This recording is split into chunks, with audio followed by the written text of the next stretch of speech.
Assembly ఎన్నికలు రానున్న వేళ కేంద్రపాలిత ప్రాంతం పుదుచ్చేరిలో ప్రభుత్వం మైనారిటీలో పడడం, ఎల్జీ కిరణ్ బేదీని తొలగిస్తూ ప్రకటన వెలువడడం చర్చనీయాంశమైంది. రెండు వేర్వేరు అంశాలుగా కనిపిస్తున్నా దీని వెనుక భాజపా పెద్దల వ్యూహం ఉన్నట్లు అర్థమవుతోంది. ఎన్నో రోజులుగా ఎల్జీని తొలగించాలన్న కాంగ్రెస్ డిమాండ్కు అనుగుణంగా కిరణ్ బేదీని తొలగించడం వెనుక ఎన్నికల వ్యూహమే ముడిపడి ఉన్నట్లు రాజకీయ వర్గాలు అంచనా వేస్తున్నాయి.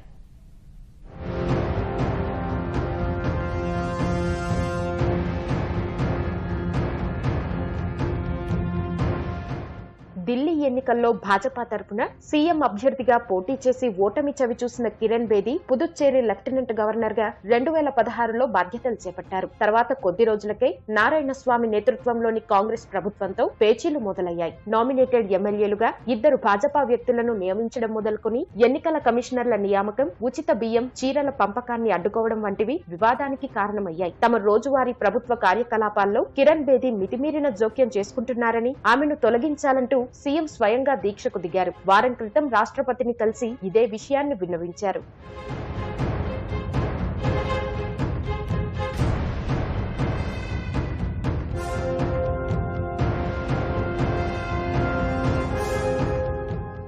ఎల్జీ కిరణ్ బేదీ తీసుకున్న కొన్ని నిర్ణయాల పట్ల కాంగ్రెస్ ప్రభుత్వంలోనే కాకుండా ప్రజల్లోనూ వ్యతిరేకత వ్యక్తమవుతోందనే విశ్లేషణలు ఉన్నాయి. రహదారి భద్రతకు సంబంధించి ఆమె ఇటీవల ఇచ్చిన ఆదేశాలు వివాదాస్పదమయ్యాయి. ఎవరైనా హెల్మెట్ పెట్టుకోకపోతే వాహనం స్వాధీనం చేసుకోవాలని, లైసెన్స్ సీజ్ చేయాలని ఆమె ఆదేశించారు. ఈ విషయంలో దశల వారీగా నిబంధనలు విధించాలని ప్రభుత్వం అనుకున్నా బేదీ మాత్రం నేరుగా మోటార్ ట్రాన్స్పోర్ట్ కమిషనర్ కు ఆదేశాలివ్వడం ప్రజల్లో వ్యతిరేకత పెంచింది. ఫలితంగా కాంగ్రెస్ కు ఎల్జీ రూపంలో ఓ ఆయుధం దొరికినట్లయింది.